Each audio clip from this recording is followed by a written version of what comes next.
தலையை கட்டி போட்டு பின்னணி பாடகி பி சுசீலா அவர்கள் முதலமைச்சர் கையால விருது வாங்க வந்திருக்காங்க. அப்போ அவங்களுடைய இனிமையான குரல்ல பாடல் எல்லாம் பாடி காமிச்சிருக்காங்க. இந்த காட்சிகள் சமூக வலைத்தளங்கள்ல நிகழ்ச்சியை ஏற்படுத்தி இருக்கு.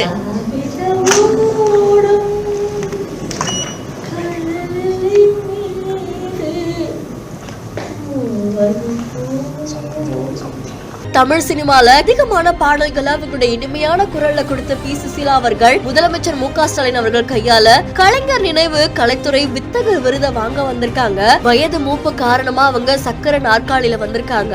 அதை தொடர்ந்து அவங்க முதலமைச்சரை பார்த்த உடனே அவ்வளவு சந்தோஷப்பட்டிருக்காங்க. அவங்க முகத்துல அவ்வளவு ஹாப்பினஸ் தெரியுது. கூடவே அவருக்காக நிதானமா பாடல் எல்லாத்தையும் பாடி காமிச்சிருக்காங்க.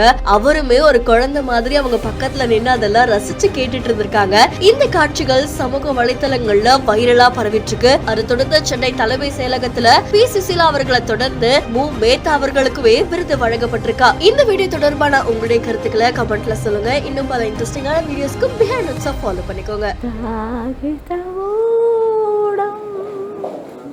எனக்கு இவ்வளவு அவார்டு கொடுத்ததற்கு நான் ரொம்ப சந்தோஷப்படுகிறேன். கருணாநிதி ஐயா அவர்களின் காலங்கள் தொட்டு நான் கும்பிடினேன். அப்போது எனக்கு 15 வயசு.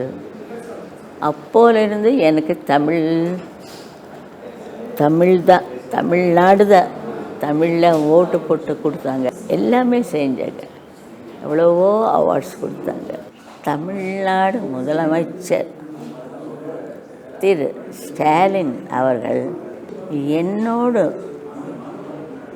நன்றியை எவ்வளோ சொன்னாலும் பத்தாது. அவ்வளோ நன்றி.